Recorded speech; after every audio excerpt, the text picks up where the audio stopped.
Hi, welcome to this latest episode of my finance series that I hope will help you become more successful in your business. As a business owner myself for many years, I understand the challenges that you face. The theme of this series is how to maximize your profit. Today, I'll be talking to you about why you should begin with the end in mind. This is one of the 7 habits in author Stephen Covey's best-selling book, The 7 Habits of Highly Effective People. I won't be reviewing what Stephen Covey has to say about this habit, but I would certainly recommend that you read the book. Instead, I'm going to focus on specific business implications of beginning with the end in mind. From a business owner's perspective, the end usually means either selling the business, handing it over to the next generation, or sadly, just closing it down. Over my decades in business media, I've seen so many examples of owners who do not end their business as well.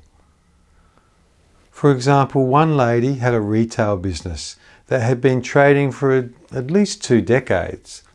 All within the same suburb and for years at its final premises. As often happens, the owner had a gutfall, as she emotionally described it. She'd had enough of certain customers, staffing issues, and so on. Even though the business was not particularly large or particularly financially strong, it still had assets such as stock, locational equity, exclusive territorial agencies for certain product brands, and so on.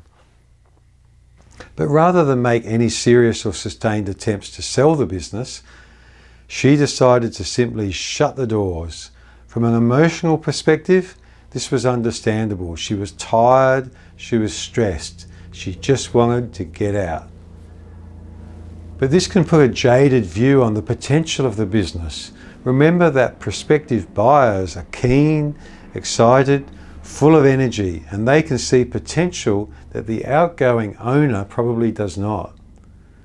For many small business owners in particular, and sole traders, partners who have not paid themselves a proper salary and superannuation, selling the business is their one chance to earn a lump sum equivalent to a superannuation payout from their business. Without wanting to sound boastful, I'd like to give you 2 personal examples of when I followed this principle and begun with the end in mind. The first of these we've already benefited from. The second is a work in progress. For 25 years, my wife and I owned and ran a business that traded as Bicycling Australia. Over those years, we created a wide range of products and events, some of which came and went. But when it came time to sell, we essentially had 3 separate assets to sell, which in order from largest to smallest were a magazine and web publishing business, a book publishing business, and a mail order business. Ultimately, we sold these to 3 separate purchasers over the span of a couple of years. Fortunately, we'd begun with the end in mind. These assets were first created and always held within company structures. We'd also spent a lot of money over the years securing all of our IP, that's the intellectual property such as trademarks. Everything was well documented, and then we recruited expert assistants to guide us through the sale process. Upon selling the businesses, we were pleased to be able to take advantage of the very generous tax concessions that exist for small business owners who sell a business that they've run or owned for a long time. The government also knows that this is the small business owner's best and possibly only chance to create a substantial superannuation balance. We also purchased our business premises during our 25-year journey, and we were pleased to discover that it had more than doubled in value. So we could take advantage of capital gains tax concessions for small business owners who sell their premises after primarily using it to run their own business for longer than a certain number of years.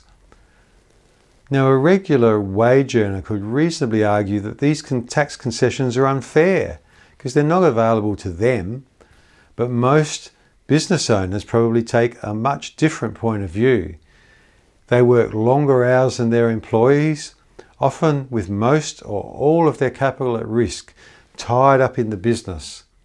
My second example of beginning with the end in mind relates to this business training series that you are watching or listening to right now. Before starting this series, I studied the basics of YouTube channels, what usually works and what doesn't. I learned that many people burn out after a few months. They get discouraged when they get so few views to start with, because rarely does success come within the first 2 years. I also learned the importance of posting at regular intervals, the advantages of creating series, and of planning future topics well in advance.